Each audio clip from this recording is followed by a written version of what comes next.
때 차량을 샀는데 부가세 경비 처리해주세요. 이게 차량마다 조금씩 달라요. 길에서 보이는 그랜저, BMW, 벤츠, 테슬라 있잖아요. 부가세 공제되는 차량이랑 업무용 승용차는 별개예요. 캐스퍼가 1000cc 미만인가요? 네, 6월까지 홈택스에 카드 등록 다 했는데 옛날에 쓴 것도 자동으로 다 나오죠? 안 됩니다. 안녕하세요. 미미텍스 환경미 세무사 황주미 회계사입니다. 오늘은 2025년 1기 부가가치세 확정 신고를 앞두고 가장 자주 묻는 질문 7가지를 총 정리해 드리려고 해요. 이거 정말 많이 물어보는 질문이세요. 회계사님, 인건비 이번에 되게 많이 썼는데 부가세 비용 처리되나요? 안 됩니다. 왜 안 될까요? 부가세는 급여 지급할 때 저희가 부가세 따로 안 내시잖아요, 사장님들이. 그래서 부가세 공제가 안 되는 거예요. 일단 부가세가 공제되는 조건은 우리가 부가세를 내서 그 부분이 어느 정도 조건에 맞으면 부가세 공제를 받는 거예요. 근데 저희가 직원들 급여 지급할 때 따로 부가세는 안 주잖아요. 그렇기 때문에 인건비는 부가세 공제가 안 됩니다. 네, 인건비는 부가세를 지불하지 않으셨기 때문에 부가세 신고 때도 안 들어갑니다. 두 번째 질문 드릴게요. 해외에서 이번에 경비를 많이 썼어요. 해외에서 쓴 카드도 부가세 공제가 되나요? 대부분 불가능합니다. 그 이유는 해외에서 결제한 금액은 국내 과세 대상이 아니기 때문이에요. 말이 어렵죠? 그냥 쉽게 생각해서 대부분 안 된다고 생각하시면 되고, 일단 되는 경우가 뭐가 있냐면 수입 세금 계산서를 받으셨다면 당연히 가능합니다. 근데 보통은 어렵잖아요. 해외 결제를 카드로 하셨다, 안 된다고 보시면 됩니다. 해외 카드를 아무리 많이 쓰셨어도 부가세 공제가 안 되고요. 해외에는 부가세가 없기 때문에 낸 게 없으니까 공제도 안 되시는 거고요. 하지만 종합소득세 때는 공제가 됩니다. 세 번째 질문 드릴게요.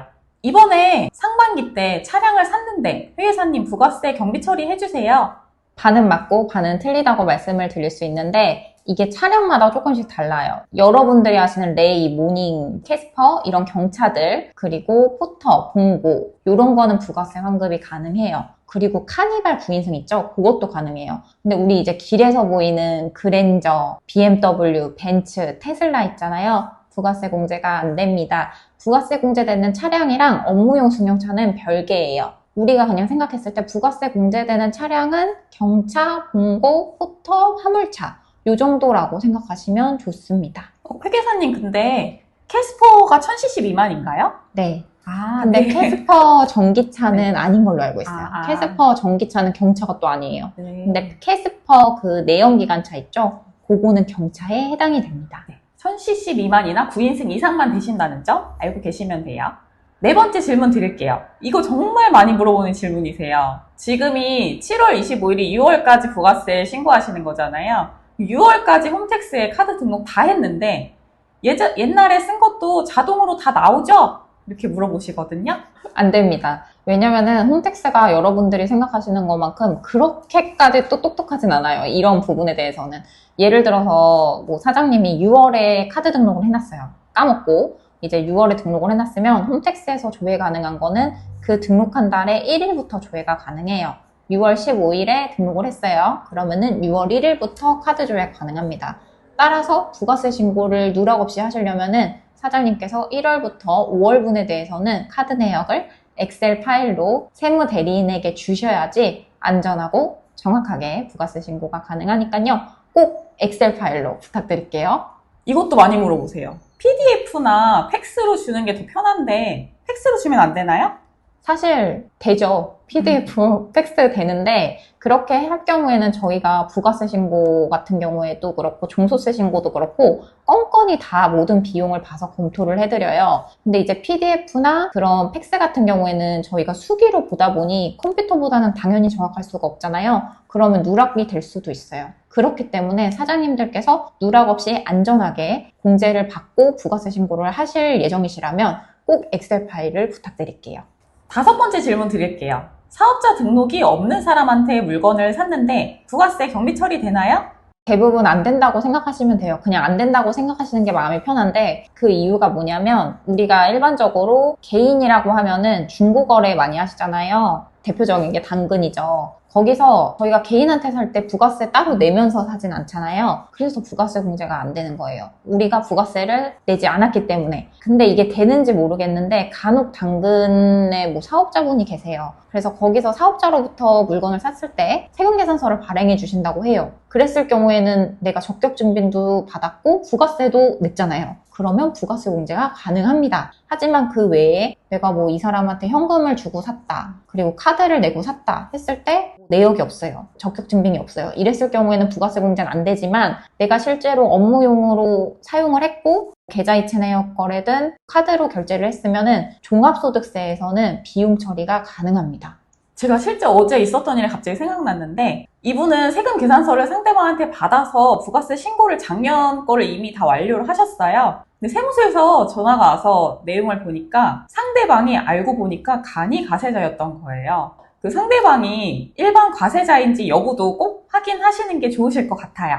그리고 부가세 공제랑 종합소득세 비용 처리는 전혀 다른 거라는 거 알고 계시면 되고요. 6번째 질문 드릴게요. 간이에서 일반으로 전환됐어요. 신고는 어떻게 해야 되나요? 저희 어제 상담 오신 사장님이 딱 이런 케이스였는데 여러분들이 아시다시피 간이과세자 같은 경우에는 내년 1월 25일에 1년에 한 번 신고해요.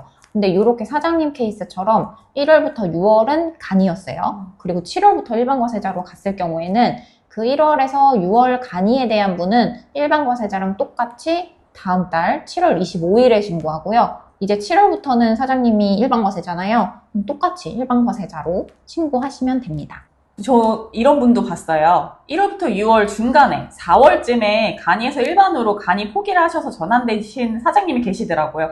그렇게 되시면 4월까지는 간이로 신고하셔야 되고요. 상반기도 2개 신고하셔야 돼요.